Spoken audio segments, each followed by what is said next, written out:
taking number 2 again. God give us Christian homes,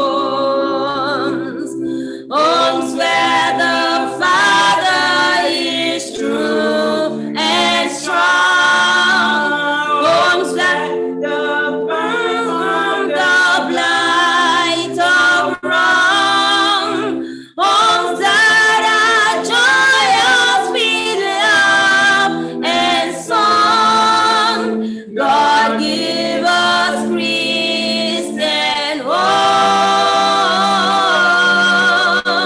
God give us Christian homes.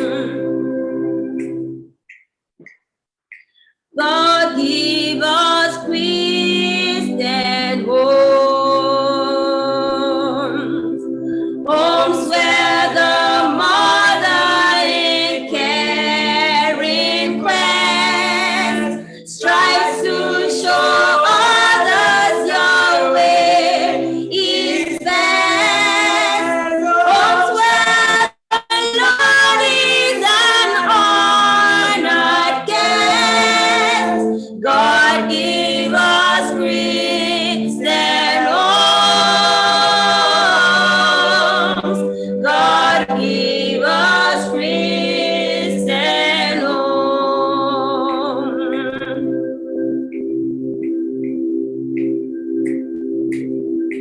God give us Christian homes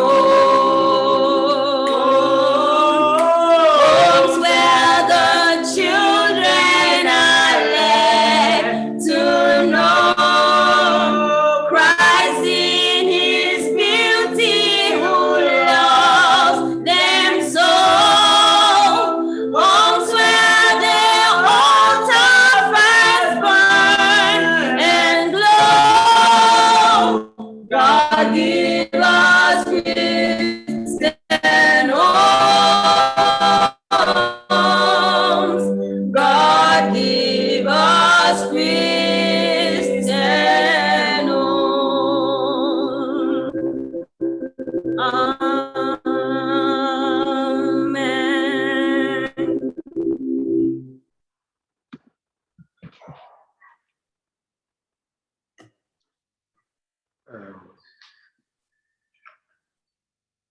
Thank you very much, Sir Winifred, and God will continue to give us Christian homes. That's our prayer, and that will become our reality in the name of the Lord Jesus.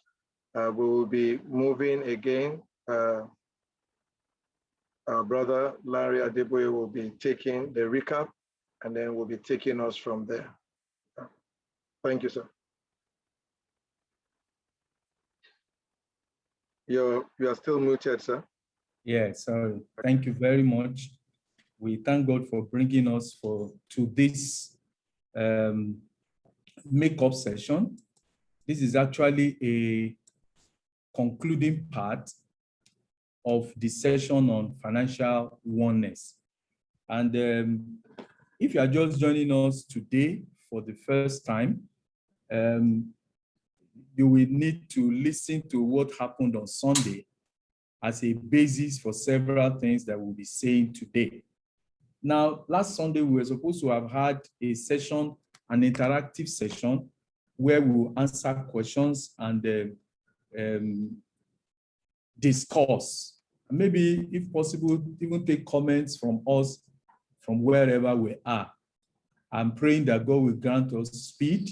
My recap is going to be a very short one, but a quick announcement before I do the recap. There is an opinion poll on the Telegram channel. I want to encourage you to take 1 minute and quickly just pick a choice, make a choice. We just want to know, we want to have an idea of what has happened and what we need to still do more. So, and the poll is completely anonymous. We will not know your name. Anybody looking at it will just see a percentage of people who chose this and percentage of people who chose that. That's all they are going to see. So just take a few minutes and do the opinion poll. Thank you very much. Now, as a way of recap, I cannot recap what we took almost an hour and a half to say last Sunday. I will just run through it in 2 minutes, and we will go ahead to some other things. Now, we were looking at the principle of financial oneness for the Christian home, and we said this financial oneness has a premise. It has a propelling force. I was using PPP to start everything in order that you will remember. It has a premise, that it has a basis, there's a foundation for it. It has a propeller. It has somebody who must be there to make it work. There's something that must keep making financial oneness to work in the home. And we said, that is the man. Maybe I should just quick. The premise is because they are joint heirs. They are no more two, they are one. Before God, God doesn't see them as two individuals. God sees them as one person. Husband and wife, they are one. And so they have an account in heaven, only one account in heaven, and God expects them to work together as husband and wife in oneness. We say he has a propeller. It is the man, the head of the family, who gives security to the entire home, who makes the wife relax, who makes the children relax, who keeps the children and the wife in a state of, how will I put it, restedness, such that they are not struggling, they are not fighting. I've said repeatedly that when a man takes responsibility like this for his home, for caring, we read 1 Timothy chapter 5, the popular, if any man does not take care for the things of his own family, let me quote exactly, if any provide not for his own, and especially for those of his own house, the Bible says he has denied the faith and is worse than an infidel. That is the propelling force, where the man is not acting in such a way that the entire family feels catered for. Financial oneness will be difficult, if not impossible. But even if we have a man that is not like that, maybe there are women listening to me, there are things to do. And maybe when we get into discussions, we'll be talking about it. Number 3, there's a principle behind oneness. We said it is because they are one, they are part owners. They are joint owners, part owners of a common purse. As far as God is in heaven, he sees them as if there are no two people, but one. And the storehouse of heaven is available to these two people whenever they come together as one. It is when they come together as one that they can operate the store of heaven. I began on Sunday by saying many Christians suffer because whereas we are Christians, you don't want to steal, you don't want to bribe, you don't want to do all the things that are wrong, but you are also not practicing the principles that are going to make God to favor your family.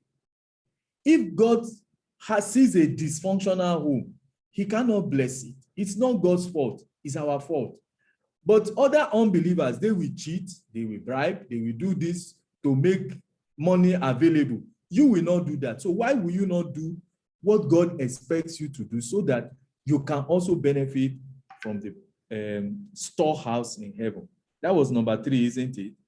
Number 4 is the practice of financial oneness. That's where we came to the practical. We were not able to deal with it on Sunday. We're going to be dealing with several of the practicals today. But the issue is that because they are one and they have a common purse, then they must also sit down together to operate the purse. It's not that the husband is the one that is just spending all the money, and every time the wife wants to spend, he has to come and beg the wife. No, that's not how it is run. The two of them sit together, and I tried to give some names that create some offices that will make us to understand. The husband is like the president, the final authority in administration of finances in the home. Yes, in his office as husband, he should be in charge of planning, long-term planning, seeing ahead, planning ahead. So I say the husband's responsibility includes budgeting and planning, long-term planning, capital projects. He's the one that thinks ahead. He's the one that wants to make sure that things go well with this family. So that is his own job. Whereas the wife, I see her as the treasurer and financial secretary. In her office is the office of recurrent expenditure, day-to-day running. A man should not be too petty as to be the one going to buy pepper in the market and all of those ones. Let the wife manage the day-to-day running, even managing the domestic life of the husband. I told you how my wife was the one praying for a trouser for me. Manage the domestic life of the husband, the domestic life of the children, manage clothes. Those are not big issues that a man will settle his life down to be looking to. The woman being in charge of the home is able to manage it better. She's also in charge of, I say her office includes the office of disbursement. Once we have sat down, we have discussed, and we have agreed, it's the woman that goes to disburse, to execute, to carry it out. And then in her office also is monitoring and control. She's one that comes by and says, the last time we bought this one, this is what happened to it. When we want to do that, let's take care of this. Let's think about this. Those are the issues. The last one that I did not have a chance to talk about much. And I'm going to be talking about that maybe for another 5 minutes. But before we do, I have had requests that the message I asked people to go and listen to, that we should spend some few minutes to listen to it. I won't play, it's about 20 minutes we want to play out of it. And I'm going to increase the speed slightly because of time. We are hoping that we will finish this interactive session within an hour or maybe a little more. So as not to expand it for too long, because it's also practical discussion. It helps, it will remove certain things from our questions. So I will play it for a few minutes. And before I come back to talk about pitfalls. So you will give me just a few minutes to play. I will share my screen now. All right, I'm going to share my screen and share the sound and play just a few minutes. All right, I'm sure everybody can see my screen now. But just to... And those on the Telegram, I believe you, okay, they are also hearing me. We have quite a number of people on Telegram. By way of definition again, oneness of the home, it means that they are no longer two, but how many? One. It means that everything the husband was is subsumed into a new unit, into which the wife also is what? Subsumed, is poured into. It is not that the wife has come to join her husband. It is that both of them come from wherever they are to form a new entity. And in my years of being a pastor, I normally like to give them a new name. And I try to mix the two names together. But I try to mix the names in such a way that you can no longer separate the names. It is not just to say Lanre Yinka, in which case Lanre is still standing, Yinka is standing. I will not tell you our own. I know your ears are waiting to hear it. Like this one's now, it will not be Peter Aisha. If I were joining them together, it will be Pisha. So that if you remove P, it has no meaning. If you put Sha, It's not complete. It is only when they come together that they become one. Oneness in the home means bringing both our assets and our liabilities together into one pot. What I have and what I don't have, I bring it to the table. And the two are mixed together and they become a new one. And yesterday we dealt much more with relationship with family members, with mothers, with parents, with siblings, and all of that. And the truth of the matter is that if Peter had, how many were your siblings? They are 8. You are 8. At least you are not 22. You are 21. This time now it's the sisters that are 21. Now, so how many siblings do you have? How many siblings does Pisha have? 20. So when they say my brother, you have to run through the 27 to know which brother you are dealing with. Because they are no more 2. They are what? They are 1. Do you still have your parents alive? She has 1. You have eaten both of them. It's all right. So how many parents does Pisha have now? 1. What about the Chisin? How many parents? She has 1. And you have eaten your own. How about? Thank God. We should not be sitting close to them because I still have 2 and she has 1. So we are the senior of all of you in this matter. All right, praise the Lord. So we are going to be tilting a little bit to look at the practical implications of our oneness in some quick areas. The way our time has gone today, and I know they are coming to give me time ever before I start. Thanks to Brother Charles. Wow. Okay. All right. I wanted us to deal with the big issue of money, financial oneness in the home, material oneness, oneness in physical material things as a result of our matrimony. This is an area we know causes a lot of trouble, and we want to look at how God has helped these families in handling such issues. If we have time also, we'll look a little bit on how you handle decision making. We'll look at maybe children and all sorts of things, but I'm looking at our time now. We will have to run very fast. Let me begin with Brother Peter. Both of you are on full-time, but you did not start your life as full-time. You worked before, after marriage, you were salary earners and all of that. Can you give us an insight onto how God has helped you to be one, such that money is not a problem in the family? Praise the Lord. I had started a practice in 96. So I was self-employed and I got married in 97. But before then, I had come this way. So I knew that before I came, when I was living this way, I had talked with Brother Dennis. So there was a counsel he gave to me that I held to. He said that because I had issues combining medical work with ministry, because I felt I was to go to the mission field. So when I was going, he said that going to pick a job where I'll be paid a salary is not really an issue. The issue would be if I decided to now start living on my salary, so that whenever God will come and say, okay, leave this one and go to the next place, and in the next place there is no salary, then I'll be in trouble. So I had lived that way even when I was working and earning the salary. And then when I went into my own practice, I still put myself on the salary. And so I got married while I was doing that. We had only one account. She managed all our financial things. Everything was in her hand.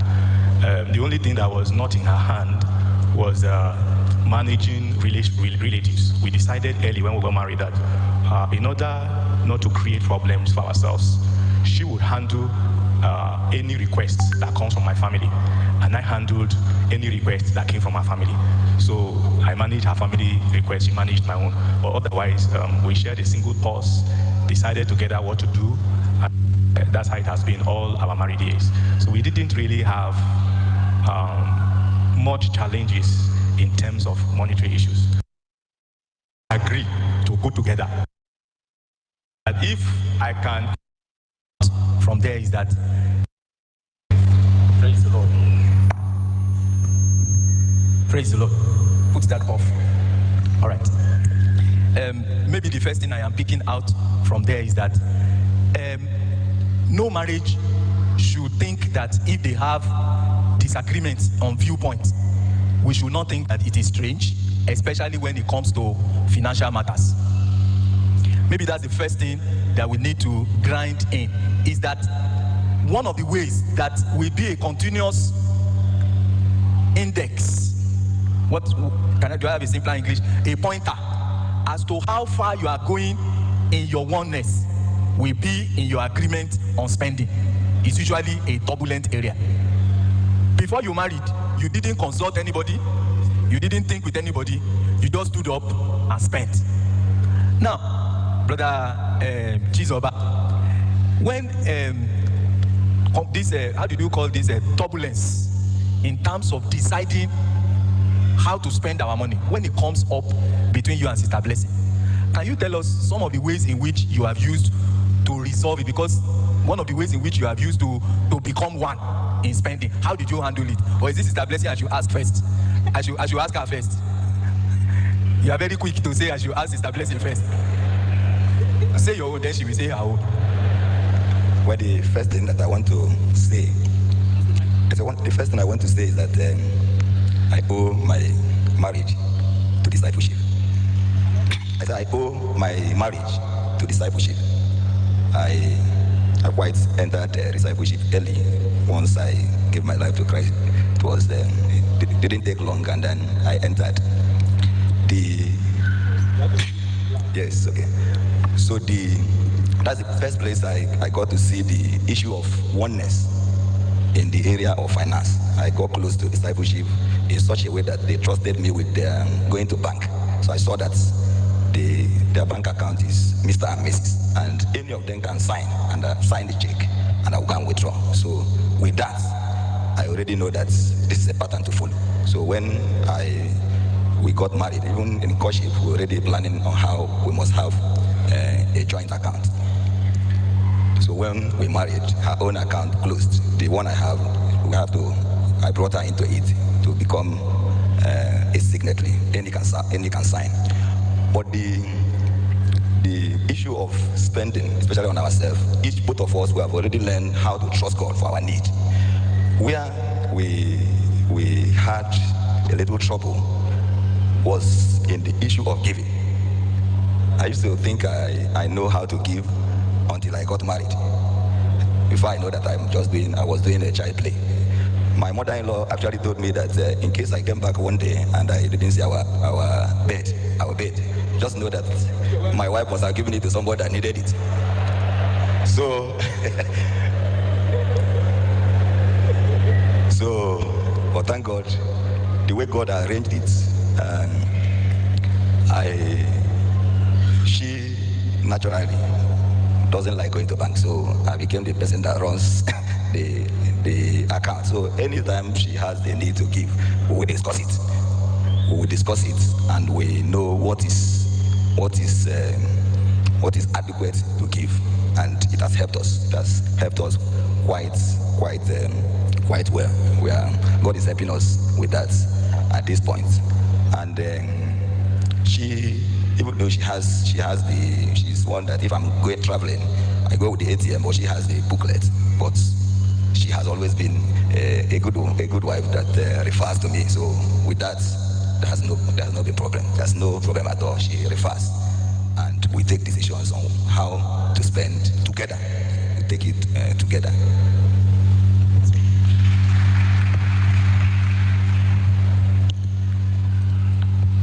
Just like my sister said yesterday, that we were taught. I must confess that we were taught not just the Bible, also by lifestyle. One of the first principles I learned was that the husband is the head and the wife is the body, and that the head is the person that gives direction. So I had issues with my mother on giving. One day I gave something out and she insisted.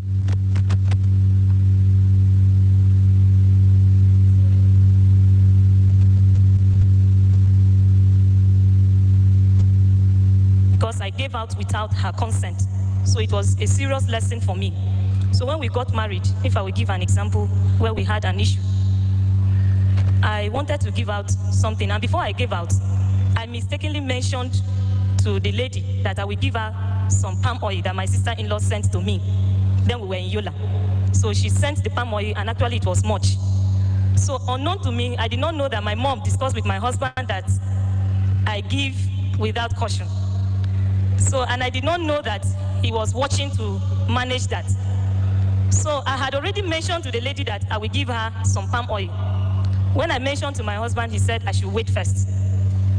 I didn't know he was watching my submission, and he was firm.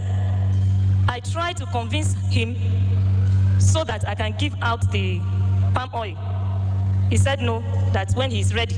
In fact, he did not give me hope of giving it. And each time I come out, our flat was opposite this lady's flat. A week passed, the second week, and the lady, and you know, palm oil, a good one is not likely common like that around there.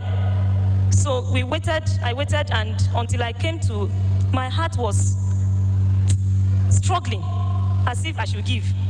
But I remember that the husband is the head. If it's truly God's will for me to give out this palm oil, he will speak to my husband. And sincerely, I rested on that. So it was about 2 or 3 weeks after that he asked me, have I given the lady the palm oil? I said, no. You said I shouldn't. So later on, he said I can give her. And that was how I went about it. And till today, I've always referred that. An instance where we had money, and I'm the only daughter of my mom, and we are just 2. I'm the first child. I was so burdened about her needs, but before I got married, I learned the principle of living and cleaving. And because it was so difficult for my mom to quickly accept my husband, there was a trouble that came in, a deception on her part. And she was not willing. With all my attempts, it was very difficult. But finally, God intervened. In fact, now she talks to my husband for any of her needs. They discuss on their own. But I was so worried about my mother. And I prayed because I released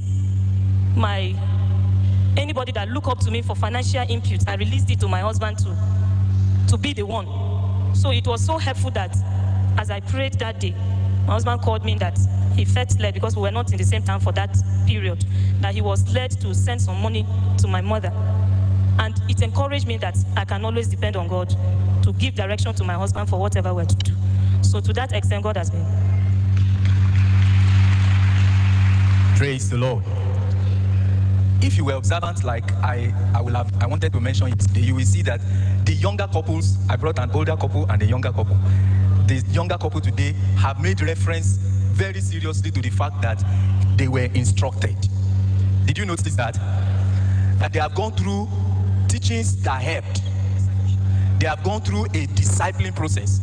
And our brother, for example, said one of his own point of victory was how he watched his own discipler and his wife handle their money. Now, why am I identifying this? It is possible for you to come and we are sitting down with all the Bible studies, with all the instructions, with all the messages, and you sit down and you say, this thing, these people, do they think it's easy like that? Now, the issue is that if somebody has made up his mind that he's going to work a principle, we are seeing evidence that it does what? It works. And I want to encourage you, whatever God is bringing to you, that's the reason why you are coming to couples retreats. That's why we are going through the messages, through the seminars, through the Bible studies. It's because we are hoping that instructions will come to you and they will be helpful. I want my wife to quickly talk to us about the various reasons why you will notice that these two people talk about what we will call a joint purse, isn't it? All the money that comes to them comes together into the same pot. I want to outline it so that we know what we are dealing with. It is not that Peter is spending his money, Aisha is spending her money, and when they have a joint project, they say, how much will you put? How much will I put? Like I've met some couples, they say they are doing joint purse. And I say, how? You say, yes. She has an account, I have my account. And there's one joint purse to which both of us contribute. But we are saying that that's not the Bible. The biblical instruction is that there are no more two. The account is no more two.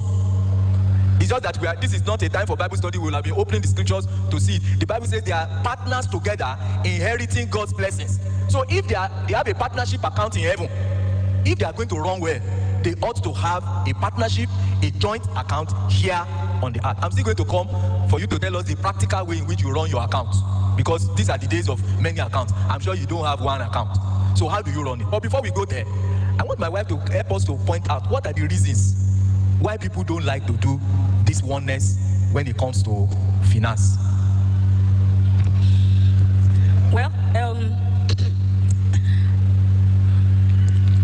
one reason why most people, particularly women, don't want to run a joint account with their husband is because of the experiences we have had in the past, because of what they have seen in the past. I remember that when I was going to get married, my mother, just like a normal mother, called me and started teaching me how to behave in your husband's house. And one of the things she said to me and warned me about and against is that don't run a joint account with a man. And she told me the reason. Even though she was not born again when she got married, but she told me she had a joint account with my father, with her husband, at the beginning of her marriage. But her husband, my father, was the one that was the only signatory to the account. He was the one that ran the account, and when she needed anything, she had to go and ask him, and sometimes even need to beg. Even though her own money is part of this money, she told me that when she collected her salary, she would just carry 200% and give to my father. And when it's time to buy something for her, she has to be begging. And when it's time to give my father's parents or family something, or do something in their own family, there will always be money to do it. But when it's time for her own family, my father will say, hey, there's no money. So she said she did that for some years. But after some time, she made up her mind, this thing does not pay me. So she told him, I'm sorry, I don't want to do joint purse again. So she warned me. Unfortunately for her, me, I have been doing joint purse even since I got engaged, even before I got married. I just thanked her. So one of the reasons why a lot of people, particularly women, don't like joint purse is because in most cases, we don't really know the very practical way of running a joint purse. It is the men that single-handedly run the accounts and make decisions on how to spend the money, and most of the time, the wives are disadvantaged. That's one. The second thing is that I've been in women meetings. I've been in women meetings before. I've been in pastors' wives meetings, and they're saying, no, let's not do it like that. How can a woman, you just lose all your dignity? You want to buy ordinary sanitary towel, you have to go and be begging to say, my husband, that thing has come, I need to buy sanitary towel. That doesn't make any sense. All of that, as far as I'm concerned, is still a display of the fact that we have not learned the practical way of running a joint account. We should remember that this account we are talking about, just like my husband said earlier, is a big pot where I have brought my assets and I have brought my liabilities. He has brought his assets, he has brought the liabilities. So everything inside that single pot belongs to the two of us, not just to one person.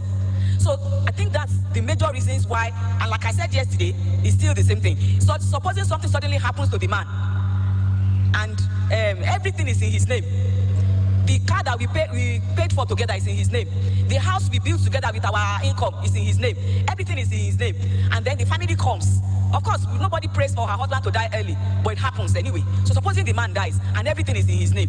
So at the end of the day, the woman loses everything. Her children, in most cases, loses everything. So that's why women say, there's no problem. We will agree together. You pay school fees, let me face food, or you do this, but let's keep our different accounts. I think majorly those are reasons why, particularly women, don't want joint accounts. Do you have other, okay, add to it?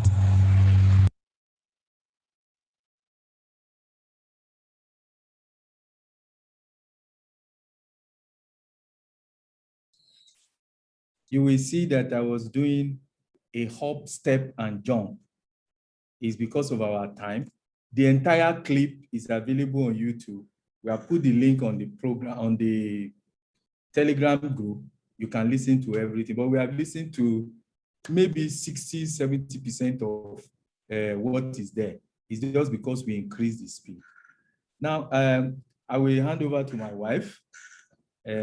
She and the Anumas will start the discussion. Anywhere they want me to come in, I will come in. Okay, sir. Thank you very much. I think we'll just go to the practical issues. So I think the first issue will be that for a woman who is willing, she has heard the message, she is willing, but there's a fear. And that fear is that In time past, when we put everything together, this husband wasted it, took decisions that didn't favor us. Or like what mommy said during the message, parents have been warning you. So she's trying to think that, will it be wise to start one step at a time? Let's do this sharing thing so that we can see how where we are going. So I'm just wondering, what will you tell that woman who is afraid? She wants to practice it, but she's afraid. And what will be your counsel, ma'am? Okay. I want to refer to one thing that a testimony that our younger sister gave during the message we just listened to.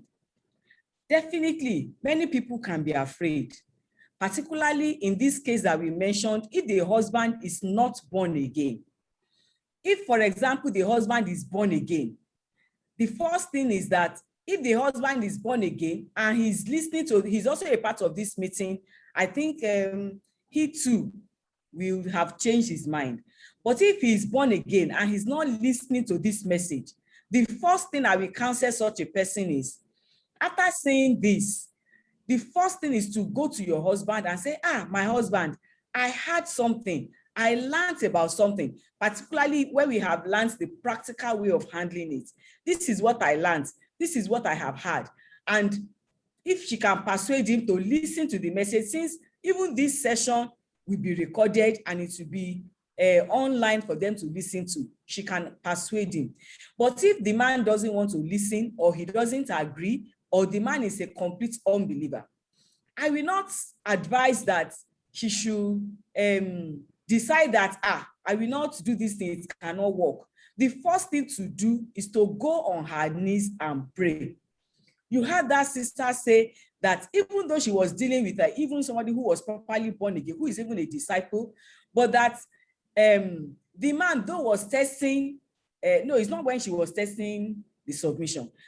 She wanted to give her mother something, but she didn't want to push the husband. So she decided to pray about it and beg God and say, God, please speak to my husband about this thing. And surprisingly to her, God spoke to her husband. And the same day, the husband called her to say, this thing came to my mind. Let's give your mother this.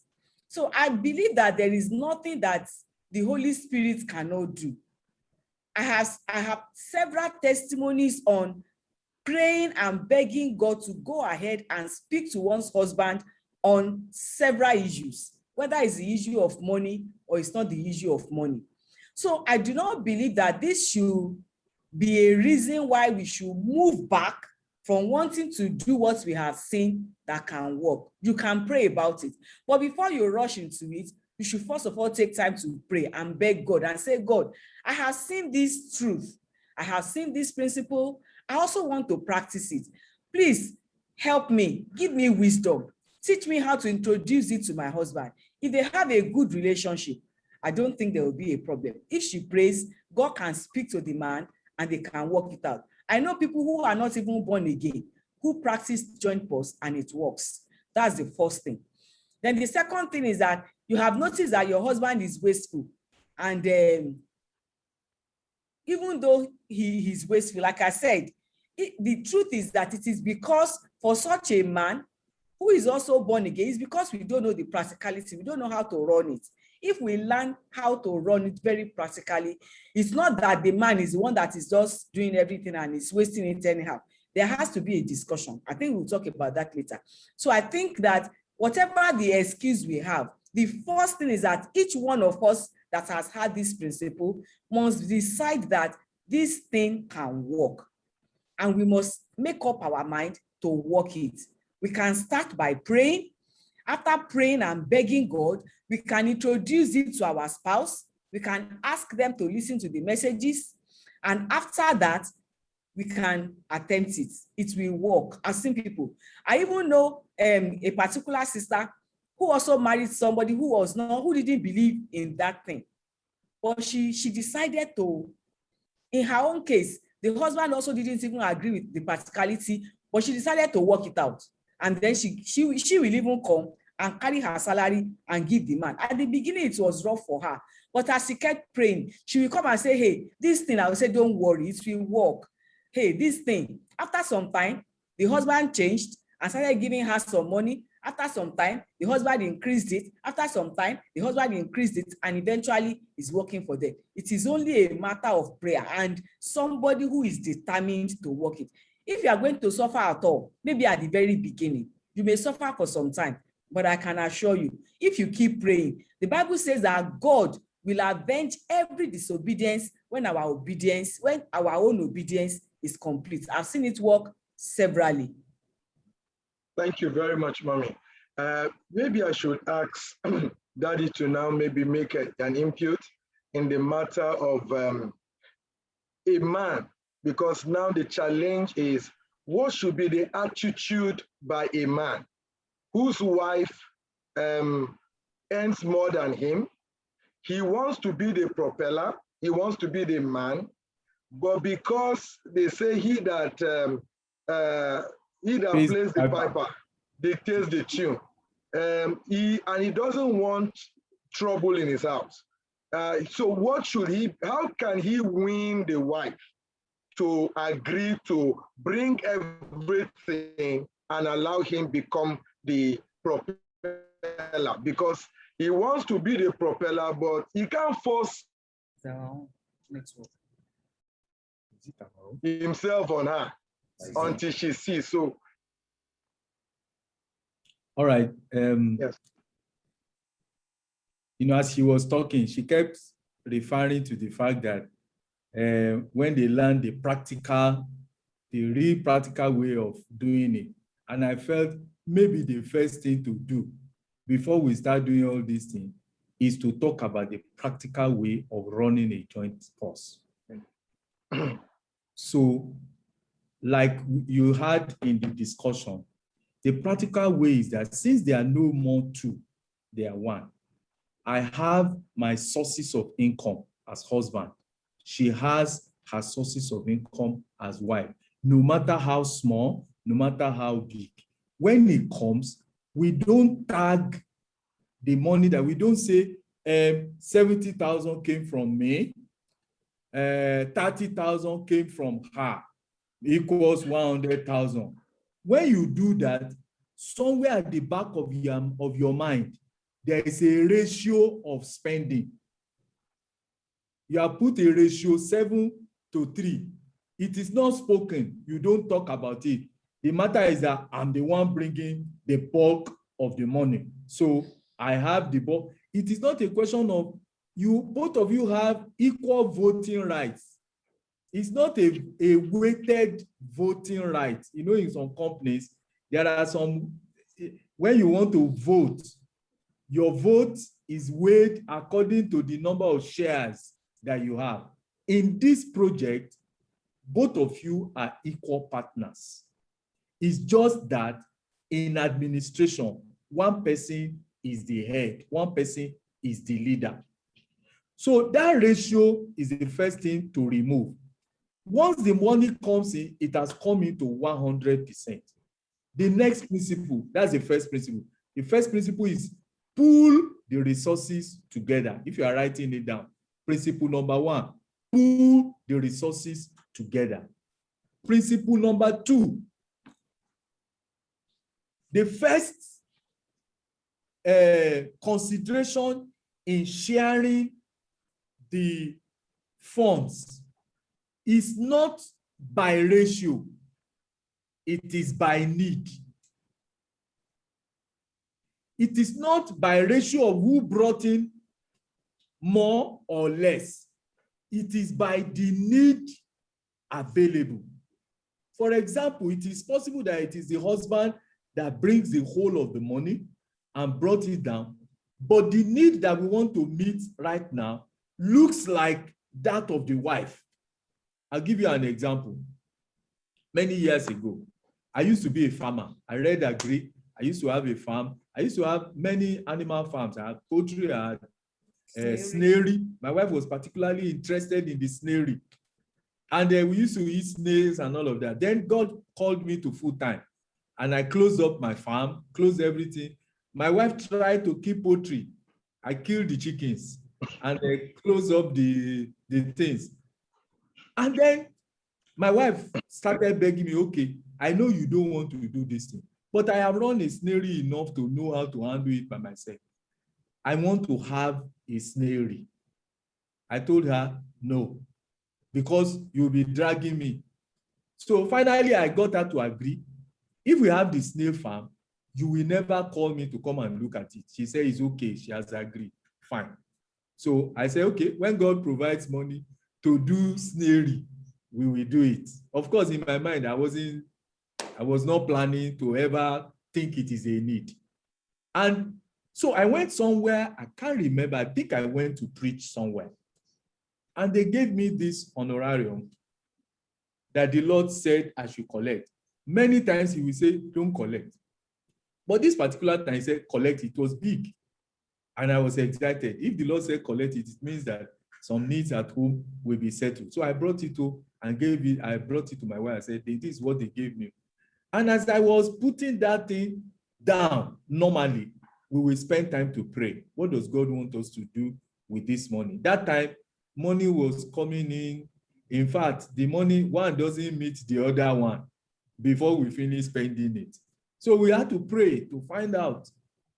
And then God said, I want you to take the whole of that money, 100%, and build. No, I think he asked me to take a portion and give to the church, and then the remaining, give it to my wife to build a snail house.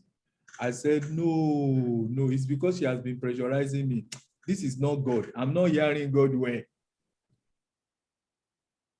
Then my wife would say, my dear, what has God said we should do with that money? I say, I'm still praying. I'm praying about it. When I waited 1 week, 2 weeks, and my mind could not do it, I had to do it. I had to pray. I said, so God said I should give you the money for you to go and build your snail house. She was very excited. She had been praying, and I was not interested. So it happens. It is need per time. Sometimes the needs are weighed on one side more than the other side. So principle number 2 is that it is need. Principle number 1, pull your resources together. Principle number 2, it is need that determines the disbursement.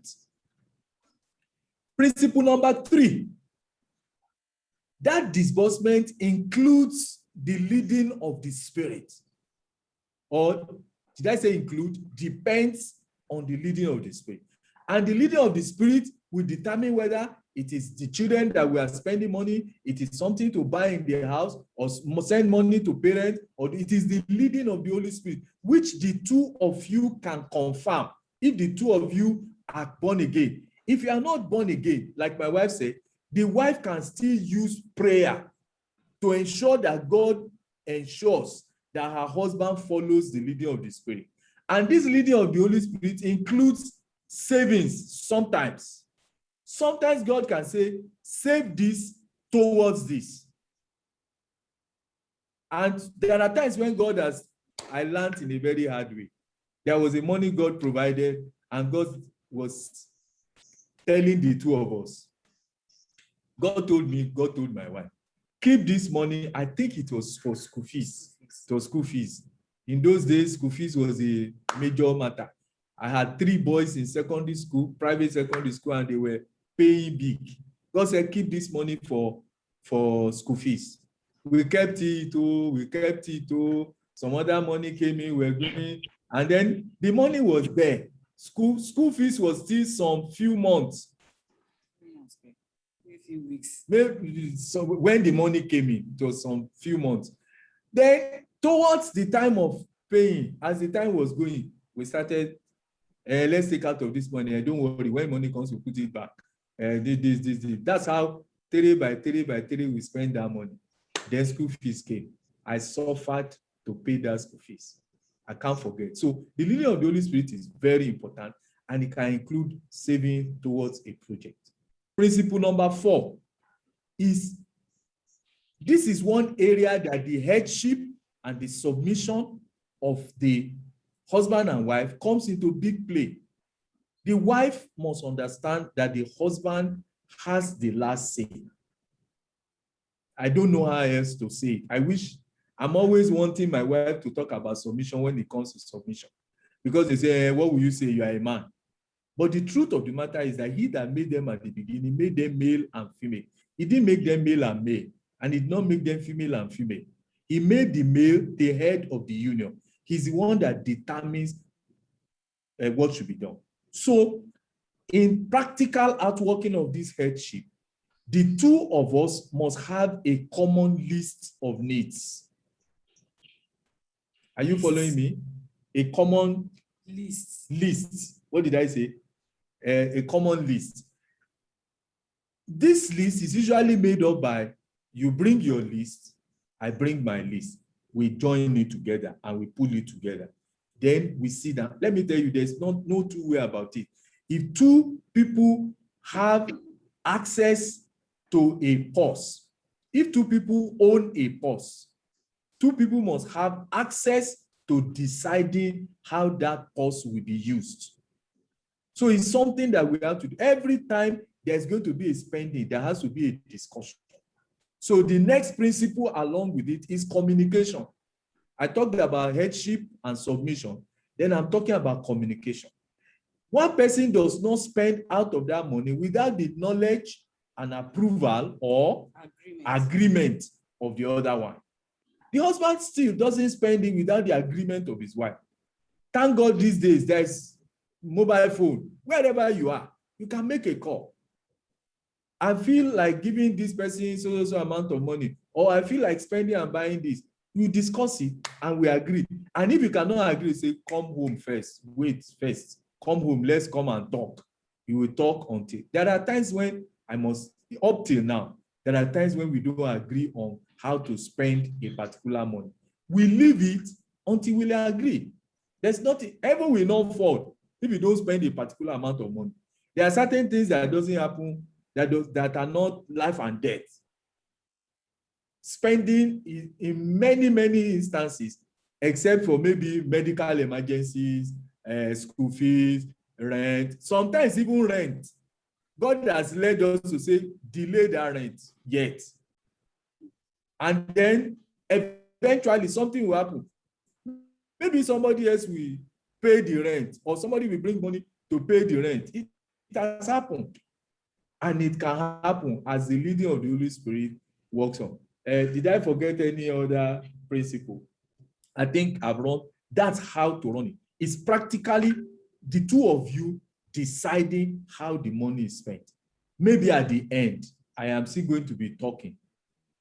The person that makes this thing to break down is the selfishness of the parties involved. The self-centeredness. Everybody wants to be the one to spend, and you want to spend it on yourself. If the man is not selfish, if the man is not self-centered, in fact, as far as I'm concerned, money is not where you see, where you go and do your hand like this and say, I'm husband. I used to say it, that a man that uses money to control his wife is a weak man. I'm sorry to say it. If all you have that makes your wife to submit to you is that you say, you did that one, you see, I will not give you money. You are weak. It's a weak man that does that. For me, as a person, I believe that I can be the husband of my wife without a kobo in my pocket. I said it, I think I said it the last time. I told my wife from the beginning, I said, I'm going to be your husband, whether there's money in my hand or there's no money in my hand. And my wife asked me, said, so what does a man use to be the husband of his wife? I said, number one, wisdom. Number one, wisdom. I'm here as a husband. When my wife is at her wit's end, she should be able to run to me and be certain that she will meet solution with her husband. When a wife sees, every time I go to my husband, he has wisdom. He walks in wisdom. He's not a foolish person. Whatever he advises you always come out well. That wife will submit. You don't need money. Money It's good when you have money and you give. In fact, all the money in my own hand, just like the two people talking has told us, all the money that is in our hand is always in our hand. Even before the days of bank. When we first married, there was no money for bank. Our bank was our wardrobe, one corner of our wardrobe. She's the one that holds the money. She's the one that holds the details and everything. Now everything is online. And how do we do it? Okay, practically online. All our accounts, whether Money is in the bank now. Mommy is in the bank. Money is in the bank now. What did I say now? Everything is online. Money is in the bank. I don't keep money at home, no matter how small. Now, but in the accounts, the mandate we have kept in the banks is anyone can sign. In the days when it is a check, whether it's her signature or it's my signature, it flies. If it's to transfer money from account, she can transfer money, I can transfer. The passwords, everything is available to both of us. In fact, many times, if I'm not at home, I will just call. My dear, do this with this money and all of that. What about this? Okay, let's do this. Let's not do that. Okay, please do it before I get home. She's the one that executes it. That's how it is run practically. I don't know how, whether I think I can stop here. Maybe yes. Maybe I should just add the final thing, because one other question that people ask is that, so how do we ensure accountability? How do I ensure openness? If the money is in the bank and any can sign, supposing my husband decides to collect the money without my consent, since the money is in the bank now, and the way God led us particularly to do it is that since any can sign, the mandate we gave in the bank is that when there's any transaction at all, the text message comes to my own phone number. The SMS and alert. Then the SMS alert comes to my own phone number, but the email of that transaction alert goes to my husband's email. So that was what we did. We used my own phone, we used his own email. So nobody can do anything with any money in the bank without the two of us knowing. So since you kuku know that he's going to know, you are forced to discuss. That makes it very easy. So there's no corner. You cannot come and say money has finished. As the money is going, we are both seeing it. As the money is finishing, we both know. All right, Isaiah. Praise God. Okay, just two quick questions. One is, so how do we handle a situation of writing a will? At what point do you write a will? And it will not look as if you are wishing one of you to die. Because some people are also afraid of a will, because they feel that if my wife has a will, my wife can kill me. But for those who are born again, who have faith in each other, at what point should they have a will, and how should they go about writing the will? Should I tell you the content of a Christian will?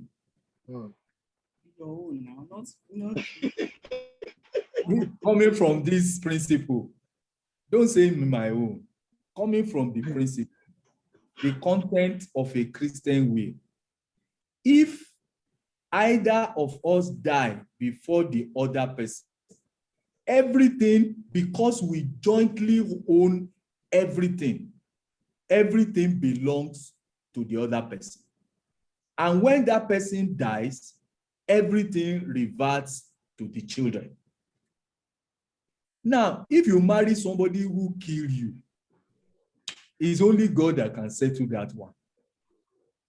Don't worry, even if the Bible says don't be afraid of him who can kill you, and after that cannot do any other thing. But be afraid of him who, after killing, has power to cast into hell. If somebody kills you, that person is going to get his reward in hellfire. He has only sent you to heaven faster. As far as I'm concerned, if somebody kills me now, he has only sent me to my father early. I don't want to die now because I want to finish God's purpose for my life. But if God allows you to kill me, it means God has agreed that he doesn't need me here again. It's better for me to go to the bosom of the Father. Now, we cannot be suspecting one another that we are going to kill ourselves. Can I say to you, don't forget that when we were doing this program, I kept saying financial oneness in a Christian family. The truth of the matter is that the principles of the Bible have to be taken wholesale. You cannot take one part and not take one. If somebody refuses to be born again is the first thing, not financial oneness. I must say that.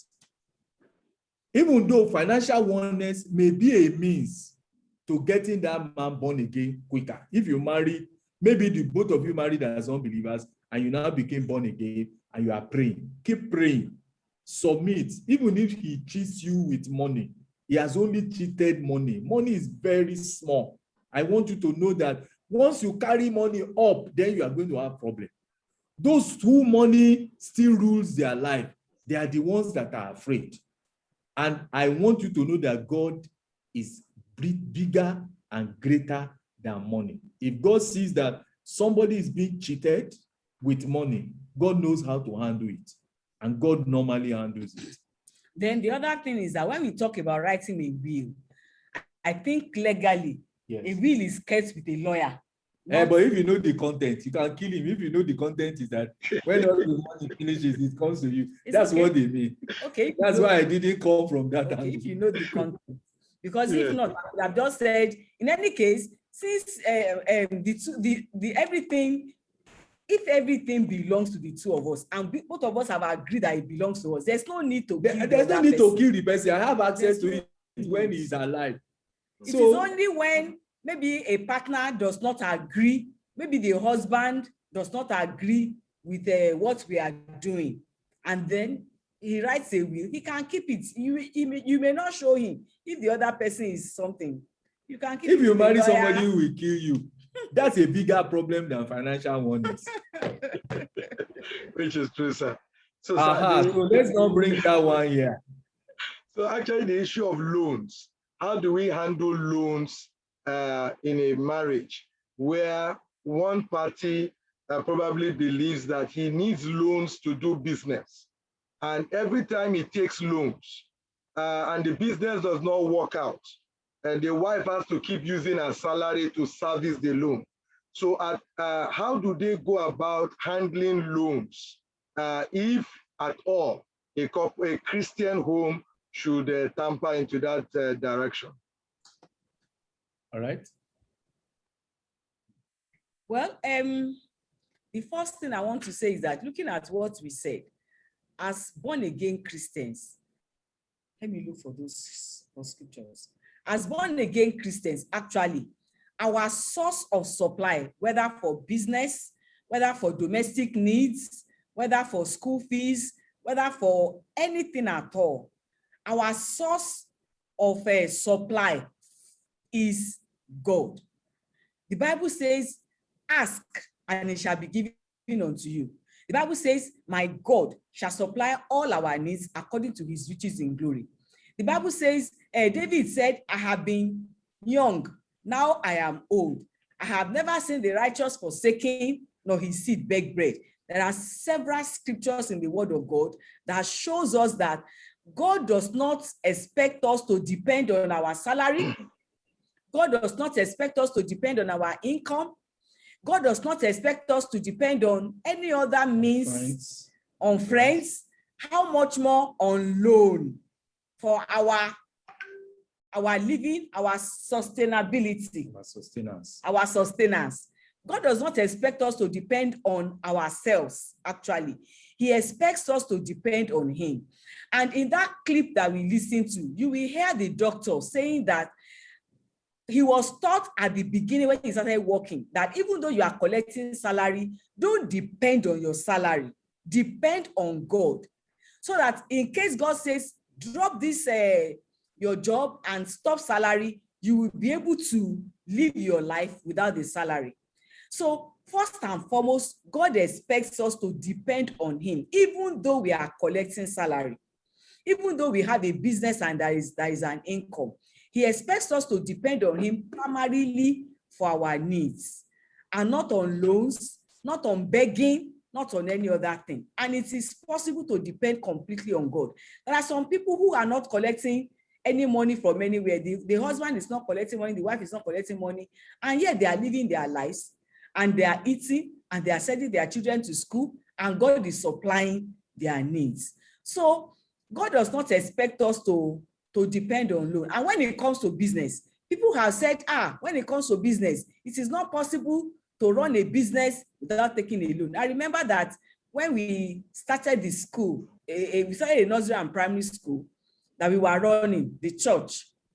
And there was a time, yes, when we were still pastoring.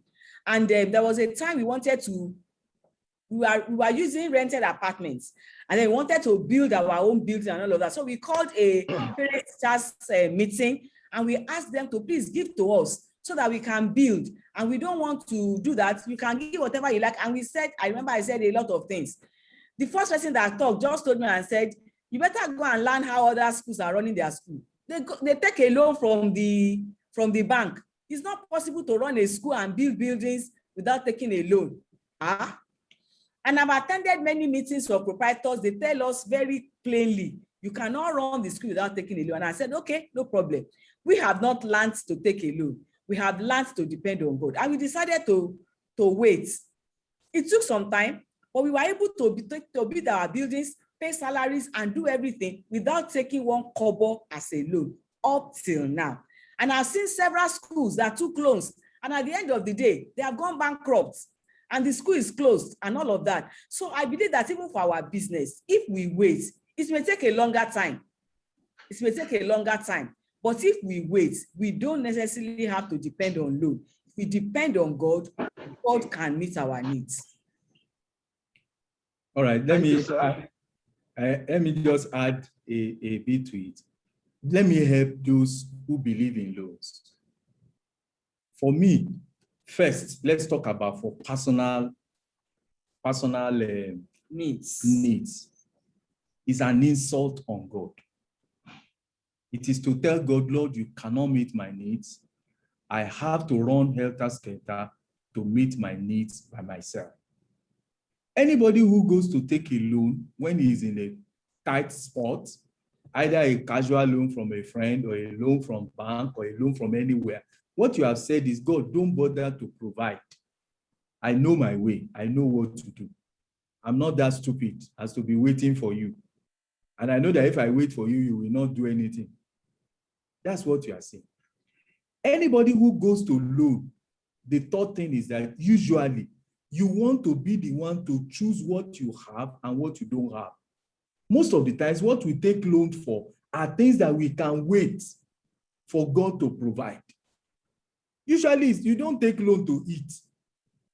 You don't take loan to do things that are real needs. Usually, you take a loan to build a house, you take a loan to buy a car, and those are things that you can wait until God provides the money step by step for you. Anybody who goes quickly to a loan has also told God, I don't want to go gradually. I want to jump. I want to, this is where I ought to be like this now. This is where I am. I can't be waiting to be going there step by step by step until I get there. I want to go from here to that place now. That's what makes people to take loans. And finally, what makes people to take loans? My friends already have a car and I don't have. We are supposed to do this. Everybody is doing it. I'm the only one that doesn't have it. All those pressures should not come on a child of God. You don't go with the world. You live according to your need. Anything that I don't have money to do, the simple meaning to me is that God doesn't want me to have it. And I will not die. And I know God will always make sure there is food and there is clothes. That's what the Bible says. Having therefore food and raiment, let us therewith be content. Most of us, you are rushing to go and get a loan and you're already indebted.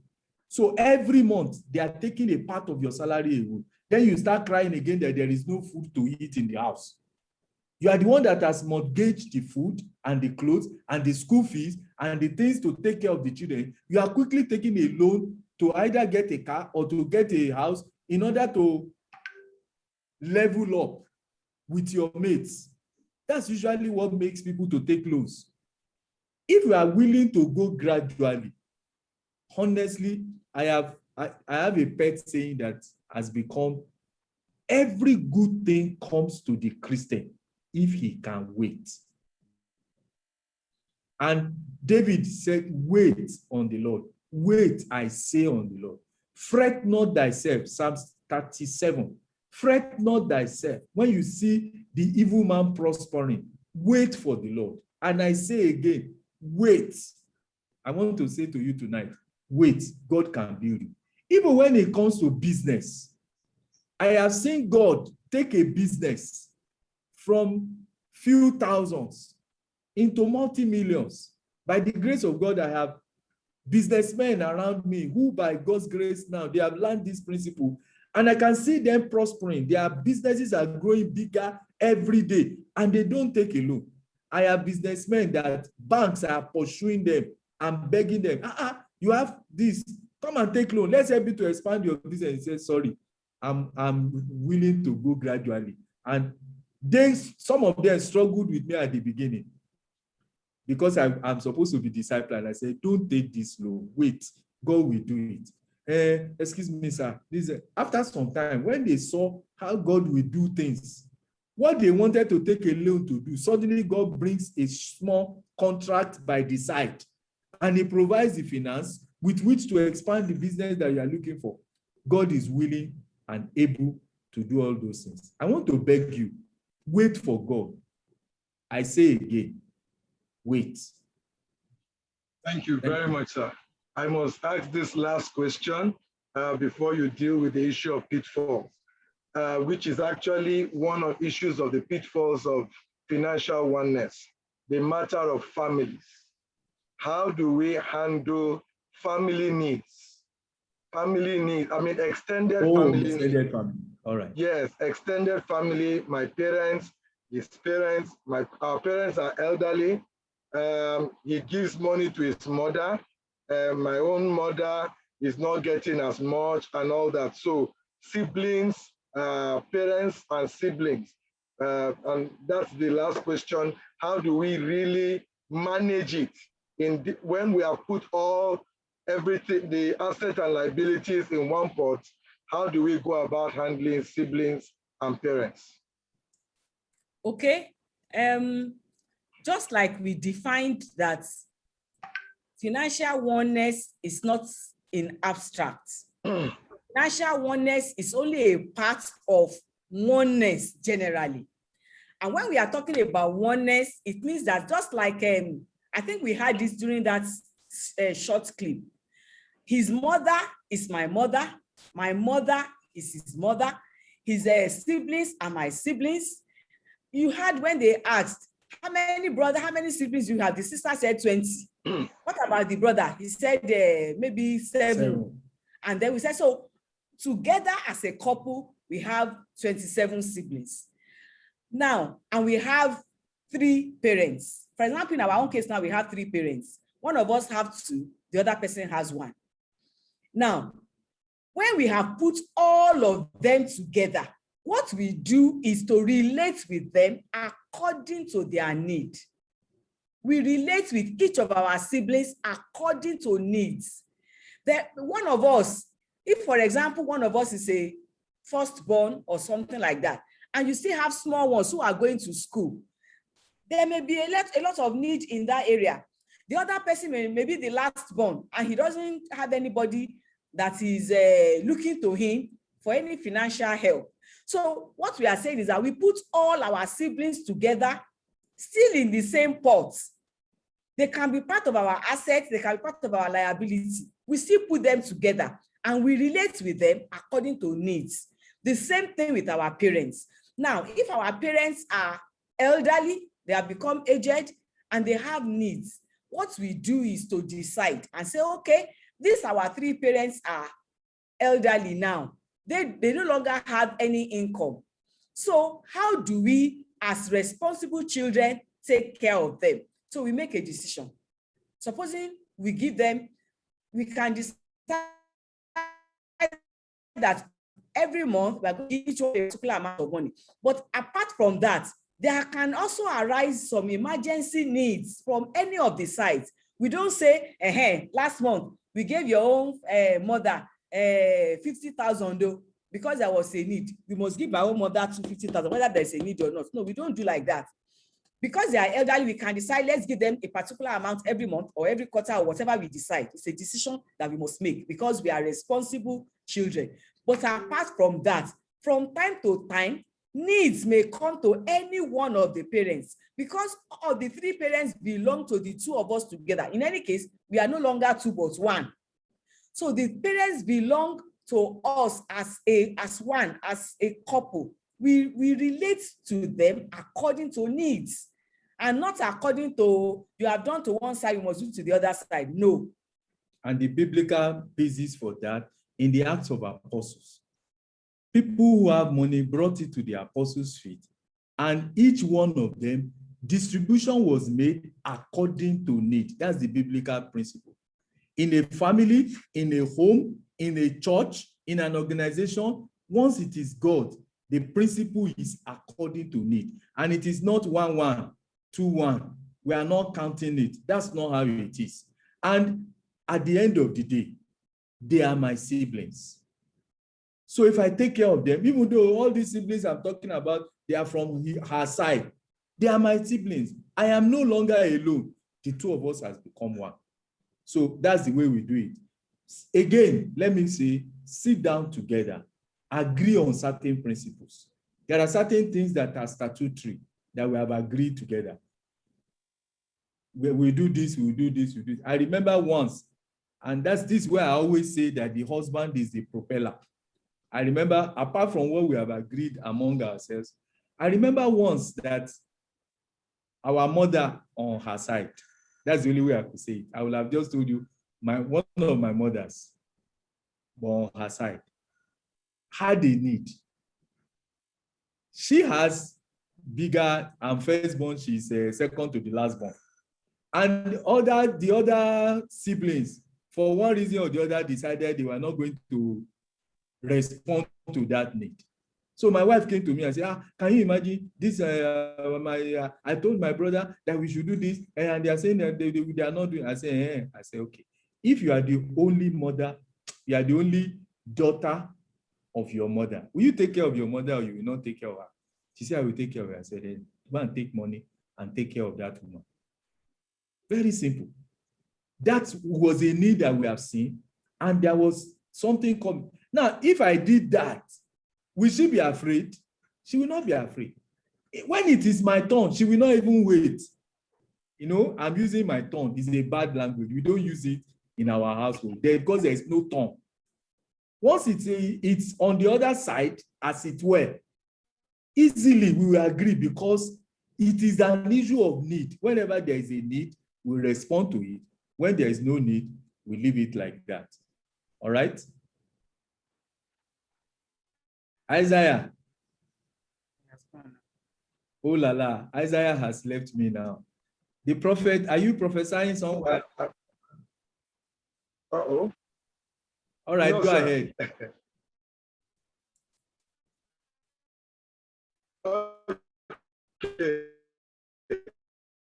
So, saying that I think we should then is your internet failing? Oh, my internet? Okay. I thought yours was turning red. Okay. Okay. Can you hear me now? Yes, yes.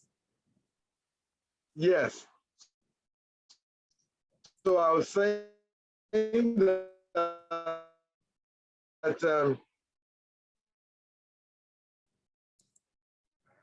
people can use the last few minutes and tie to the issues we have raised. All right. Okay. Thank you. I hope, or is it my own internet that is failing? Is everybody hearing me? Yes, yes, we are hearing you now. All right. We can hear you okay. now. All right. Now, I spied on the chart and I saw that somebody is not completely satisfied with the way we handle the issue of writing a will. He wants us to tell them the practical way of writing a will. That's the job of legal practitioners. Go and see a Christian lawyer and sit down and say, we want to make a will. They will advise you, they will show you the different kinds of will, and they will ask you, what do you want to write in the will? Usually the elements of a will is to itemize all your possessions, all the things you have together. You outline the house in Sokoto, the one in Ibadan, the one in Dubai, and all of that. You lift it, and then you also list your vehicles, list your assets generally. Then they will now determine this asset goes to this person, this one goes to that person, this one goes to this person, this one goes to that person. You will tell them how to write it. They will write it legally. Then you will also put a clause that there are clauses. Don't let me tell you, just go to the lawyer. This is their job. It's not my job. They will help you. They will help you. Look for a Christian lawyer. They will help you. All the other questions I will answer. I promise that this one, I will take the pain to answer all the questions that are put on the Telegram channel. If there are still questions that we have not answered, we will answer them one by one. The final, my parting shot, is that the thing that jeopardizes financial oneness is simply one thing: self. Mr. Self. The selfishness of the husband, the self-centeredness of the wife. My wife is calling the Yoruba name Imotaraeni Nikan. That is the self-centeredness. That's what jeopardizes oneness at every level. When somebody wants to be selfish, somebody wants to keep it himself. I first of all dealt with the husband wanting to use the money to control his wife. We have begged wives, don't give your husband a reason to use money to control you. Submit. And we have begged the husband, don't use money to control your wife. You are bigger than that. By the grace of God, by wisdom, I was telling my wife, by wisdom, by direction, by the way I lead the family, by the way I care for the family, and by the way I determine I am the judge, I am the fair judge in the house. When there's an issue, I don't take sides. I am not partial. They know that if we get to daddy, daddy will give the correct judgment. That is a man in the house. By sacrifice. And finally, by sacrifice. Every husband who lives a sacrificial life for his family, the family will submit. If my wife knows that there's nothing I will hide from her if it's her need, and if the resources are not enough, I've done it many, many times. I'm about to go on a journey. There's not enough money for the journey. There's not enough money to live at home. I leave the bulk of the money in her hand at home. What about you, Daddy? God will take care of me. Don't worry. I will use my faith. I will bulldoze my way out. And it is the testimony she's hearing, how God provided. And then God starts, and I said, don't worry, I'm also praying you that in my absence, God is going to provide for you at home. And she's telling me, can you imagine somebody brought fresh fish and brought for us? I said, praise God, leave my own, no, I will come and eat out of the fresh fish. That's a family. Once a man is like that, and he puts the rest of the family ahead of himself, ahead of self, you will discover that that thing is not difficult to run. The joint account is not difficult to run. Let me make the last statement on this Mr. Self that normally destroys everything that God does. The Bible says, beware of covetousness. That's Luke chapter 12. And he said unto them, take heed and beware of covetousness. For a man's life consisted not in the abundance of the things which he possesses. Possession is not what to live for on the earth. Be careful of covetousness. You want to acquire this, you want to buy this, you want to get this. We cluster our lives with many things that are not needed. At the end of the day, just go and take an excursion after this meeting. Go around your house and go and see the many, many dilapidated things that litter your home. And remind yourself how excited you were when you wanted to get that thing. Now it has become old, it has become useless. Some of them, you did not use them for more than 1 or 2 months before you threw them aside and discovered that it's not really good. And you went to buy another thing. Beware of gathering things. Beware of amassing material things and physical things.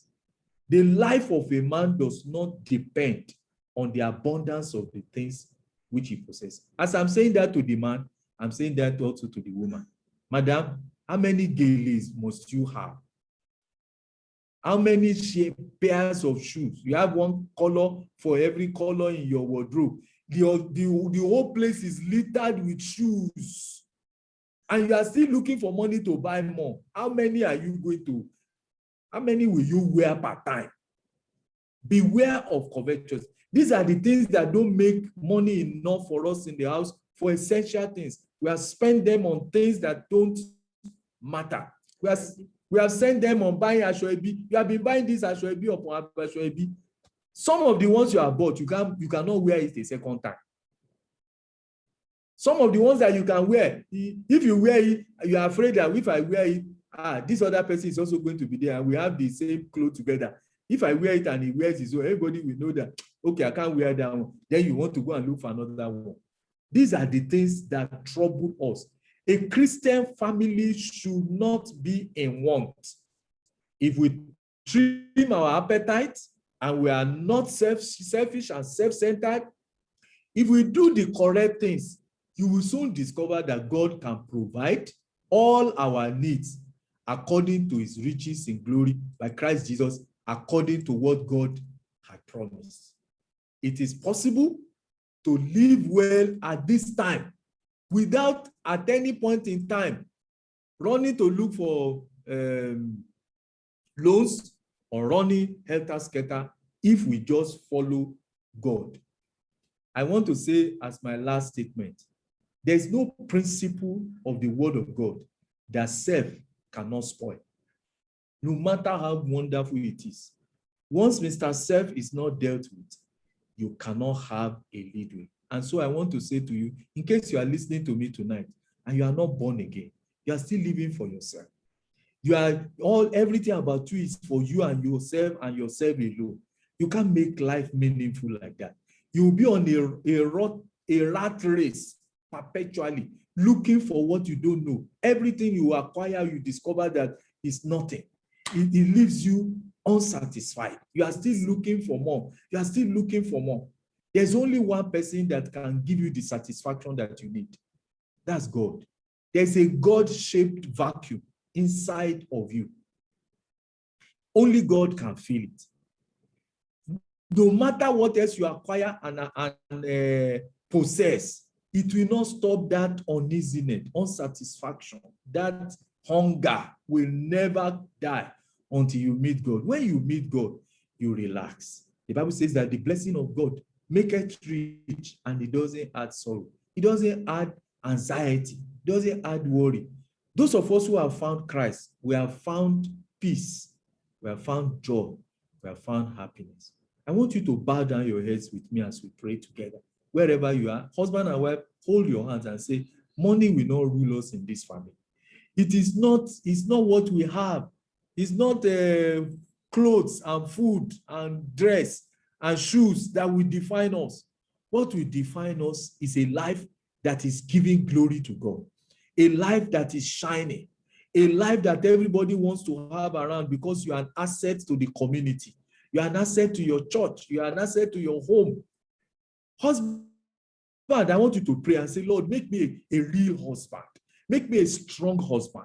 Make me a capable husband, a husband that is capable of taking care of his wife, taking care of his children, a husband that the children will be happy and will ever be thanking God that this is my father. This is my father. And as a woman, I want you to pray to God again. Pray to be a mother indeed, a pillar in the home, the one who holds the whole of the family together. Be a woman that everybody say, mommy, there's no other woman like my mother in the world. That's how to live your life. And it is only God that can make you to live that kind of life. I know I cannot see you, but God can see you. If you are there in your household, in your house, in your parlor, wherever you are, and you are crying and say, Lord, I want to know you. I want to give my life to you. I want to be a child of God. Just quietly speak to God. Whether you are watching on YouTube or you are watching on Facebook or wherever you are watching, it doesn't matter. Just keep quiet. Close your eyes and speak to your Father. He will come into your heart now. Father, I pray for everyone who's making a decision for you tonight. Please move into their lives. Move into their hearts. Lord, make your home in their heart. Make them new creatures the way you have done to us. Give them peace and joy and love. Let it come into their hearts. What you have done to us, please do to them. Several of us families today, we are thanking you because we knew you early. We have grown with you. I've lived 33 years in marriage with you. And I can look back and I say, it's just you. You have had mercy. Every day, me and my wife, we are always thanking God. God has had mercy on us. God can have mercy on every one of us here. Father, please stretch forth your hand. Everyone who is reaching out to you, please make up your abode with them.